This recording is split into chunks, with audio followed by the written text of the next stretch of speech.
I'll offer a bit of a different attitude that in some ways it caught me by surprise. I have to say I never really had the feeling that I was suffering because I had to be on call during the holidays.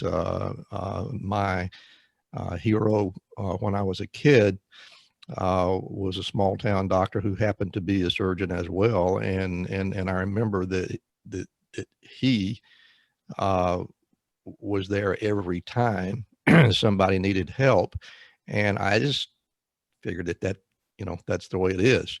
So when I became the surgeon myself, I kind of went into it with that attitude, and this is not some terrible thing that I have to do. I'm honored to be there. But the thing, what I was trying to get to before I ran on at the mouth was I became very aware of the emotional stress that happens to other people during the holiday season, particularly those who were not as fortunate as I.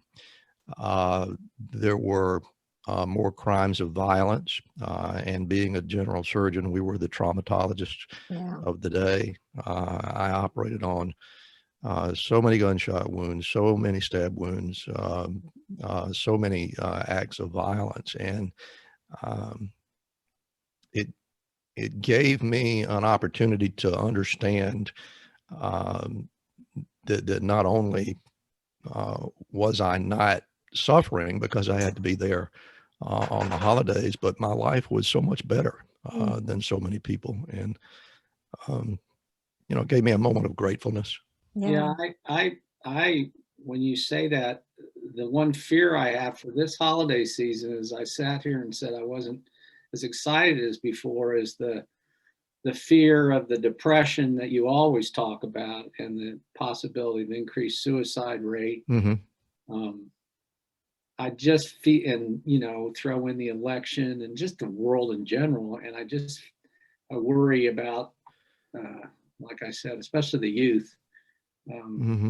Well, even now, up to this point in 2020, the numbers of suicides are up, and Right. Those kinds of things. So, yeah, this is set up to be a rough holiday season, I think. Yeah. Thank you so much for joining us for the discussion today.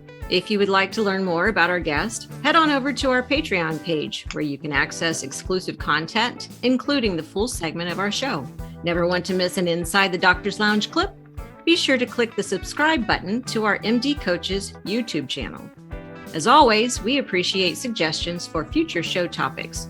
Let us know what you're thinking in the comments below. And finally, special thanks to Ryan Jones, who created and performs our theme music for the show.